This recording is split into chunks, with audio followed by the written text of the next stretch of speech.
Well, hello, my valued listeners, and welcome back to another episode of Living in Your Power. I'm your host, Dr. Marlene Greenlee, and I'm truly grateful that you have chosen to spend this time with me today.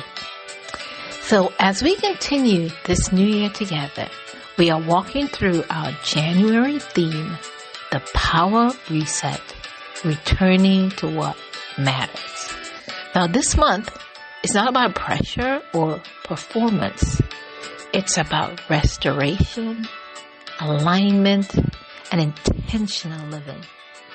In today's episode, the second in our January series, is entitled Releasing What No Longer Serves You. Now, letting go is one of the hardest things we've ever been asked to do. Not because we don't recognize what's no longer serving us, but because release requires trust. And many of us hold on to things long past their season. I know I'm guilty of that. Roles that no longer fit, responsibilities that quietly exhaust us, relationships that drain more than they pour, and expectations that were never ours to carry in the first place. And we don't always hold on because these things are good for us. Sometimes we hold on because they are familiar. Sometimes we hold on because we're afraid of disappointing others. And sometimes because we've wrapped our identity around them.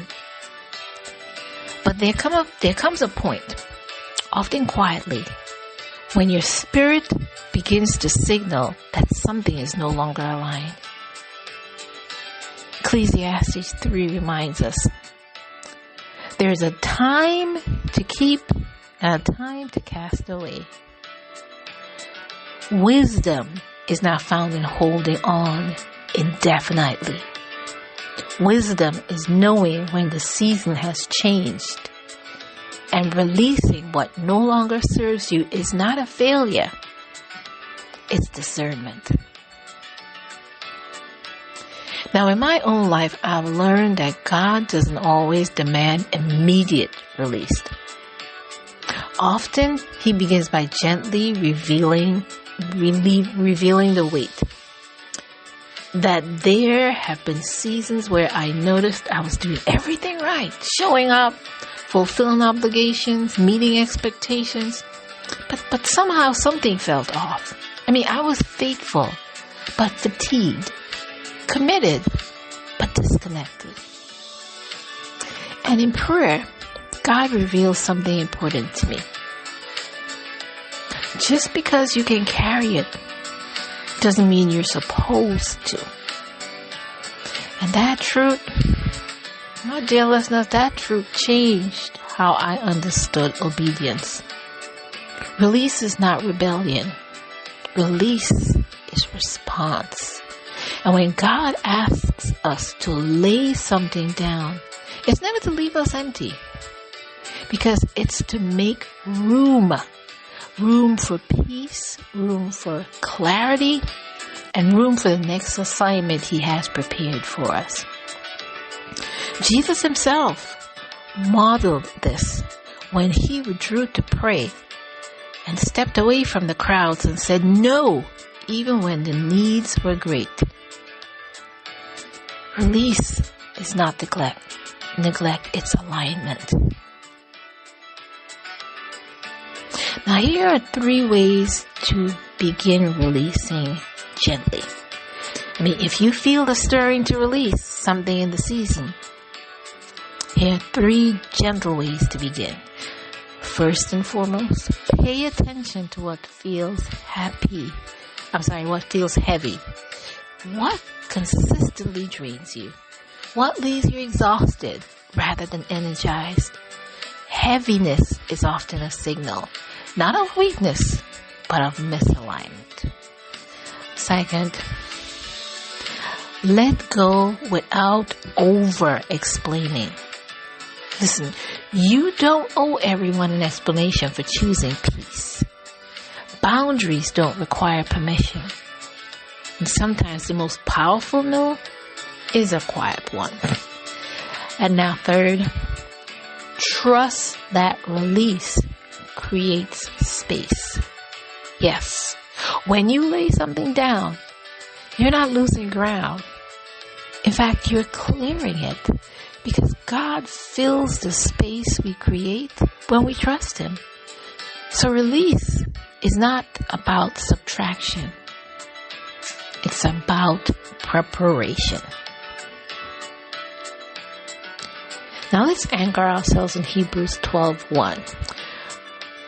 It says, let us throw off everything that hinders and the sin that so easily entangles, and let us run with perseverance the race marked out for us. Now notice the language.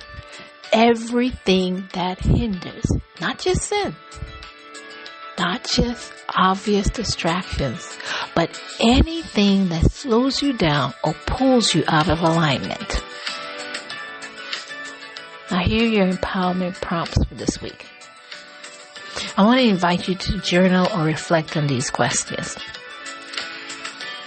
What am I holding on to out of habit rather than purpose? Where do I feel resistance or heaviness in my spirit? And what might God be inviting me to release, even temporarily? So I want you to think on these things and be honest. Be gentle and be prayerful with yourself while you ponder these questions. Because release doesn't happen all at once. It happens one faithful decision at a time. So in closing, my dear listeners, I want to leave you with this reminder. Letting go is not losing control. It's choosing trust. It's believing that God knows what you need better than you do. And it's trusting that what lies ahead is worth the release. So as you continue your power reset this month, know that you don't have to carry everything into this new season. You do not. So I want to thank you for joining me today on this episode in our January series, The Power Reset, Returning to What Matters. And next week, we'll continue this journey together with the next episode entitled Returning to Stillness and Discernment. And this is where we'll explore how quiet strengths clarifies and gives you wisdom. So you've been listening to another episode of Living in Your Power. And until next time, dear listeners, I want you to live boldly in your power today. And if it gets tough, just breathe. You still got the strength to rise. So I'll see you next time. And live boldly in your power.